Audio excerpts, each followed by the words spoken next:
Corneille Nangaa dénonce une absence totale d'État à Kinshasa. Washington appelle un dialogue inclusif. Ensuite, sur l'accord de Doha, en RDC, Génocoste, le DG du FONAREV dénonce des tentatives de... Corneille Nangaa dénonce une absence totale d'État à Kinshasa. C'était donc à sa sortie médiatique et une vidéo apparue sur les réseaux sociaux. L'ancien président de la commission électorale indépendante CENI a tenu de propos virulents sur la gouvernance en République démocratique du Congo. Il a affirmé qu'à Kinshasa, il n'y a plus d'État, plus d'armée, plus de police, aucune administration et aucune justice. Selon lui, les institutions congolaises seraient vidées de leur substance et remplacées par ce qu'il qualifie des bandes tribales, d'escrocs, des pilleurs et des détourneurs des ressources publiques. Il ajoute que même la présidence de la République n'existe que de nom, acquisant donc le pouvoir central d'avoir perdu tout contrôle effectif sur l'appareil étatique. Ces propos interviennent dans un climat politique marqué par une montée des tensions entre l'opposition et le régime en place.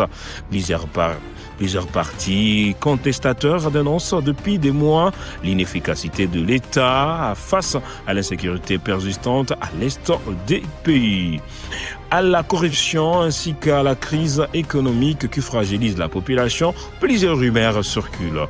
Pour certains analystes politiques, la sortie des Nangaa s'inscrit dans une stratégie de repositionnement sur l'échiquier national.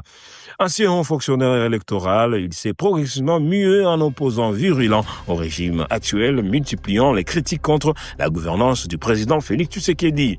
En revanche, du côté de la majorité au pouvoir, aucune réaction officielle n'a encore été enregistrée. Toutefois, des voix proches du gouvernement et du parti au pouvoir rejettent régulièrement ce type d'accusation, affirmant que les institutions fonctionnent normalement et que les réformes en cours visent justement à renforcer l'efficacité de l'État.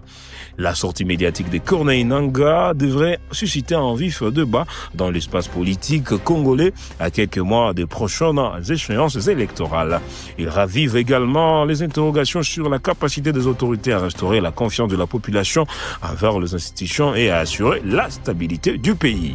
Comme vous le savez, notre pays, la République démocratique du Congo, a cessé d'exister en tant qu'État. À Kinshasa, il n'y a plus d'État, plus d'armée, plus de police, aucune administration, aucune justice, sauf une bande tribale, d'escrocs, de pilleurs, de détourneurs des ressources publiques. Même la présidence de la République n'existe que de nom, et notre mouvement les ignore. On l'a dit, Washington appelle un dialogue inclusif et insiste sur l'accord de Doha. Dans une série de déclarations officielles, le conseiller principal du gouvernement américain pour l'Afrique a livré la proposition des États-Unis sur la crise sécuritaire en RDC. Selon lui, Washington considère que la situation actuelle en RDC, marquée par l'offensive de l'F-123, révèle avant tout d'un conflit intercongolais. Cette approche suggère que les causes profondes des drames sécuritaires ne se limitent pas aux tensions régionales, mais trouvent aussi leur origine dans les fractures politiques et sociales internes à la RDC. Un dialogue interne inclusif, le conseiller américain appelle deux acteurs congolais à s'engager dans un dialogue politique national réunissant toutes les parties prenantes. Selon lui, une seule démarche inclusive permettrait de traiter les revendications et d'ouvrir la voie à une solution durable. À ce qui concerne la crise politique entre Kinshasa et Kigali, et aucun sommet n'a été annoncé, contrairement aux rumeurs qui circulent ces dernières semaines.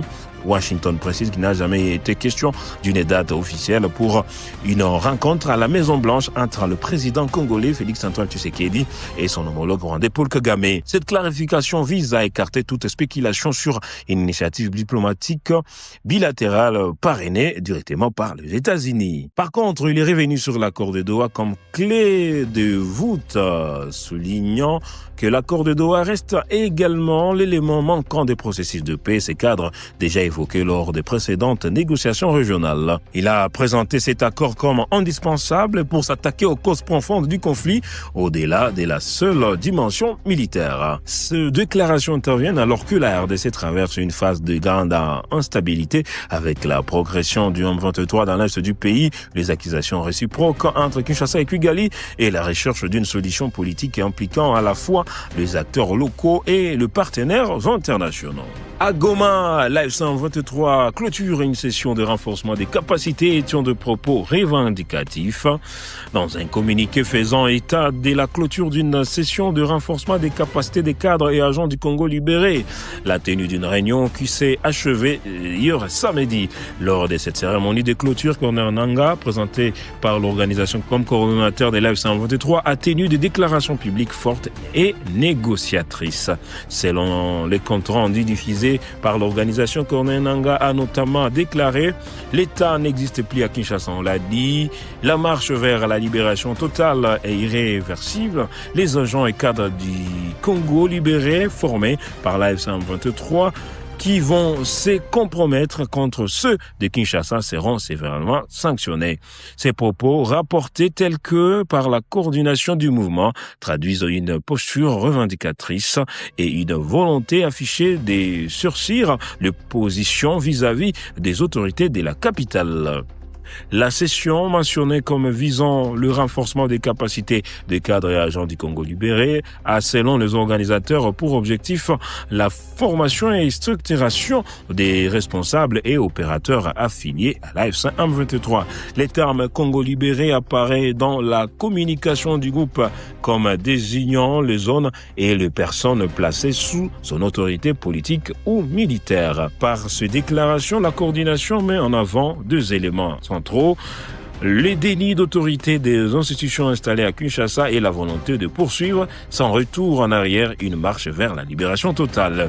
La menace de sanctions à l'encontre des cadres formés qui se compromettraient indique également une logique de contrôle interne renforcée. Le M23 est un mouvement armé dont les activités se concentrent principalement dans l'est de la RDC.